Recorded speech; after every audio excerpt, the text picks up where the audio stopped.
What's going on, you guys? Welcome back, boat gang. Back out here again with the Geico single, and just getting really interested in this boat again. So got the 4082. It's a Leopard 1400 kV on 8S, firma 160. It's got a cheapo servo, single conversion, full inlay, full deck brace. Today I did raise the strut. I've raised the strut. It had a negative angle on it yesterday, so I raised it about 2 millimeters from the table. I had someone asking me what these screws are. These are 3 millimeter countersunk screws rather than the normal hatch bolts, although I might go back to the hatch bolts because they are way easier to deal with, and I don't really like having to have like tools with me. But anyway, I did raise the strut to help free up the prop, right? I put on a Chris Hoffman prepped Geico prop, and I figured that would help free it up a little bit. And then I also put on a shorter Speedmaster rudder that I had. Check everything. I put on a shorter Speedmaster, so there should be a little bit less drag, and I want to see if I can get the boat to free up a little bit, and then I'll throw the GPS in it. I'll see where it's at. And this is actually kind of just the beginning. I'm wanting to see what I can get out of this motor and ESC. And then I've got a Castle system, X8S with a TP motor that I am planning on putting in this boat. So this is not the last you're going to see of this thing. This thing is going to get a lot faster, you guys. So shout out to all of you new subscribers. There's been quite a few of you, and really appreciate all the comments and the support. And yeah, man, it's a great community of boaters. Let's see if I can get you guys focused here. Great community, and happy to be a part of it. And let's see what the changes did. Oh yeah, okay, so that was like half throttle, and you can already tell she's getting up and she's singing. Wow, okay, yeah, so we were running way too wet yesterday. Oh wow, look at that. All right, check this thing out. Drifting. Holy shit. Excuse my language, you guys. Sorry, I need to, got a horse out there. Yeah, let me cool it for a bit. I'm gonna change, I'll put the GPS in and I'll come right back. All right, we're back. Got a GPS in the boat, and the guy on the horse was super cool. This is all like equestrian property out here where I'm at, so I try not to bother the horses too much. But this thing is getting off right now, you guys. This thing's absolutely going nuts. And so I put the GPS in it, and I did tape it up because now I realize that we're definitely over 70. Just from my visual calculations, I would say we're over 70. So I'm going to stand further up on the bank. I've got her taped up. It's just a Leopard 4082, which is a pretty modest little motor.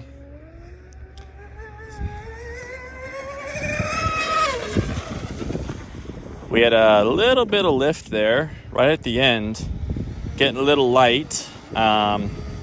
So it's definitely a smooth water setup. I can move the batteries back forward about an inch or two, and that would take that out. That would settle it down. But let me get the speed really quick, and I'll come right back.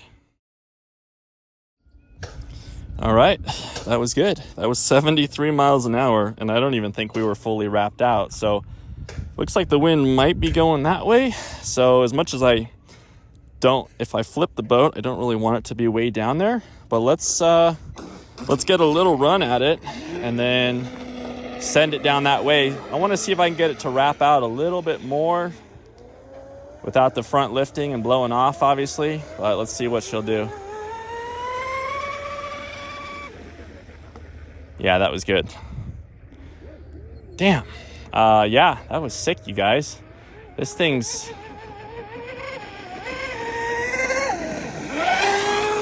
Look at that. And it likes to drift.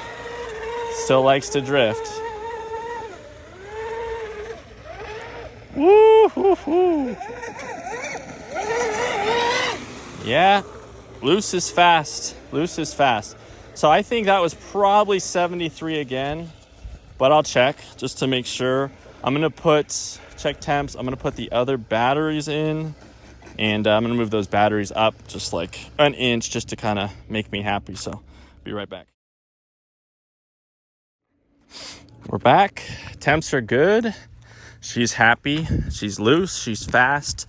Temps were not hot, but they had a little heat in it. So I actually did not really move the CG up. Like I said, I figure keep it a little loose, keep the electronics happy, and then I'll just do some sport use, some laps, and mess around. Oh, wow. Yeah, I could probably get... So last time out, I got... so on the GPS, I just got 2 73s back to back. And I think I could probably get a 74, little left trim in it. I could probably get a 74, 75 out of it on this same setup. So the fastest I went on a stock Geico twin was like 79.8 miles an hour. And so those come with twin 3674s. So definitely more power than this single has, you know, but this thing's blueprinted. It's a little bit lighter, but low to mid 70s is really pretty damn solid for the setup that's in here. And just kind of goes to show how much can really change with just a little bit of tuning, right? Look at that. It'll just drift.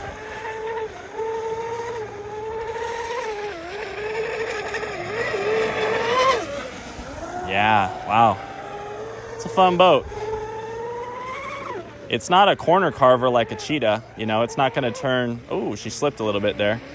It's not going to hook a turn like a cheetah will, but it's a little more forgiving. And so what I noticed with this boat and kind of the slide and stuff is I was thinking about putting a skeg on it. And you can also adjust that, like the way it kind of slid out a little bit right there. You can change that with the rudder. You can go a little longer, you can go a little wider, different style of rudder. But she's pretty happy, you guys, on not a ton of power either. And you see all that hop and stuff from yesterday is gone. No more weird stuff. Yeah, little drift. I think with a skeg, I could get it to tighten up a little bit. But I was planning on like throwing like double the horsepower into it.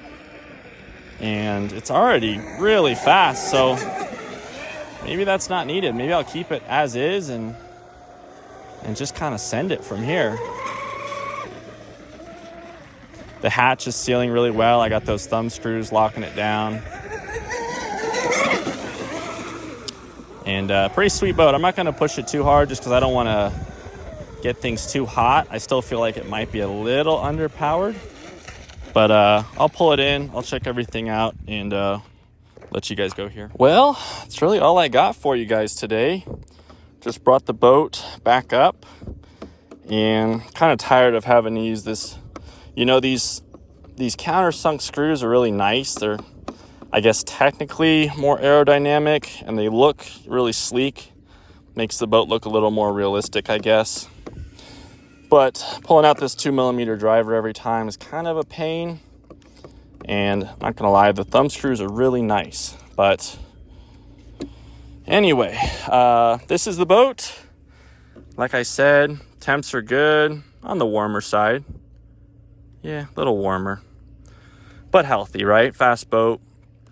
Probably not a ton of room to like move the CG up or really mess with it, just because I think we're kind of at the limit for the size motor and the KV of the system and the prop. But it liked the adjustments. Fast, back-to-back 73 runs, and I think if I could stay in it a little longer, I think even more than that. So yeah, guys, I think my plan is Castle X8S. I already have one, longer can TP motor, and maybe start throwing some props on it. Maybe go for 80 plus, maybe see some bigger speeds. But that's really all I got for you guys today. It's got an MVP collet, one of these like $30 collets. I think these are probably overkill unless you're running a saw boat with like 50,000 RPM, which this is not. But I actually only used this because I had a long gap between the collet and my stuffing tube, and my shorter coupler, I didn't like how much space it left. So that's the only reason I'm using that one. But other than that, it's a pretty budget setup, you guys. It's, you know, probably could use a little more power, but as far as like excuse me, like a budget setup, if you guys got a spare hull and you want to do something different and you want to try out a single, like I said, I did switch out the rudder to a slightly shorter blade, Chris Hoffman ABC prop. And while I have you guys here, might as well show you the bottom. Fully blueprinted, fully blueprinted. Water pickups moved further back. Tunnel exits for the water dumps. And yeah, this thing took a lot of blueprint work, you guys. Very hard to get this thing tuned in without it. And I think I could probably do a little more to the tune. Maybe try even a millimeter higher on the prop. But we'll see. Anyway, don't want to keep you guys. Thanks for hanging out with me today. Catch you guys on the next one. Hope you're all doing well. Peace.